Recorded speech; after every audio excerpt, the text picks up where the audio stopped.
झूठ इतनी आसानी से कैसे बोल लेते हो? मुझे इस केस को अपने तरीके से देखना होगा। मुझे पुलिस और टास्क फोर्स के लोगों पर कड़ी से कड़ी नजर बनाए रखनी होगी, लेकिन मैं एल पर भरोसा करती हूँ। मैंने सोचा कि अगर मैं हेडक्वार्टर्स जाऊं और वो मेरे नाम और मेरे चेहरे की वेरिफिकेशन करे तो शायद मैं एल से सीधा बात कर सकूंगी। अच्छा, लेकिन आपने मुझे बताया कि आप सिर्फ एल पर विश्वास कर सकती हैं, तो मुझ पर क्यों? जब मुझे हेडक्वार्टर में किसी से मिलने की इजाजत नहीं मिली तो मैं गुस्सा हो गई, और फिर मैं तुमसे मिली। तुमने बताया कि तुम लीड डिटेक्टिव के बेटे हो, इसलिए। नहीं, ऐसा नहीं है। सच बताओ तो तुम मुझे बिल्कुल एल जैसे लगे।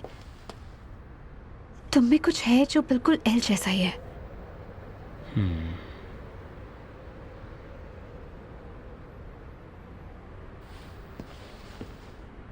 क्या हम साथ मिलकर इस केस पर काम कर सकते हैं?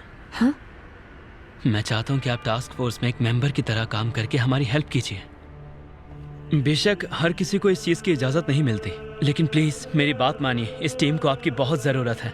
मैं सीरियस हूँ। आप सिर्फ इन्फॉर्मेशन इकट्ठा करने के अलावा भी बहुत कुछ कर सकती हैं। आपके अंदर एक FBI एजेंट जितना एक्सपीरियंस है, और तो और आप हमारे डिटेक्टिव से भी ज्यादा काबिल हैं। यहाँ तक कि एल को भी आप पर पूरा भरोसा है, उन्होंने आपके साथ काम किया है। आपके लिए ज्वाइन करना मुश्किल नहीं होगा। आपको बस एक प्रॉपर आइडेंटिफिकेशन चाहिए और टास्क फोर्स के किसी भी एक मेंबर का रिकमेंडेशन, और ऑफ कोर्स एल की परमिशन तो चाहिए ही। क्या कहा? टास्क फोर्स में शामिल हो जाऊं?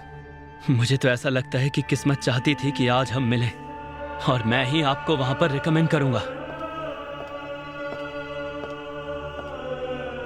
मुझे माफ कीजिएगा, मैं कुछ ज्यादा ही एक्साइटेड हो गया हूँ। नहीं, इट्स ओके। देखिए, अगर आप इस इन्वेस्टिगेशन में कोऑपरेट कर सके तो हमारी बहुत मदद हो जाएगी, लेकिन अगर आप मना भी करें तो भी ये बात जायज़ है, क्योंकि आप अमेरिका में रहती हैं तो और भी चीज़ों का ध्यान रखना होगा। ये सब होने से पहले मैं अपने मंगेतर के साथ अमेरिका में रहने की प्लानिंग कर रही थी। हमारी शादी इसी स्प्रिंग में होने वाली थी, लेकिन अब जब वो नहीं है तो मुझे समझ नहीं आता क्या करूं। बहुत बढ़िया, मैं यहाँ तक आ गया हूँ। मुझे बस इसे और थोड़ा इंकरेज करना होगा। लेकिन आप अभी इतनी यंग और खूबसूरत हैं, आपको इतनी खतरनाक इन्वेस्टिगेशन में शायद नहीं पड़ना चाहिए। नहीं, मेरे पास अब खोने के लिए कुछ नहीं है।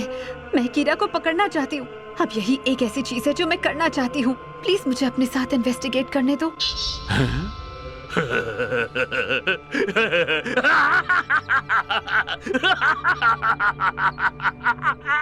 हाँ, क्यों नहीं। मुझे बस इस इन्वेस्टिगेशन में आगे बढ़ने से पहले आपका ID कार्ड देखना होगा। वो दरअसल, क्या हुआ? शुरू में जो नाम मैंने तुम्हें पहले बताया था वो मेरा असली नाम नहीं था।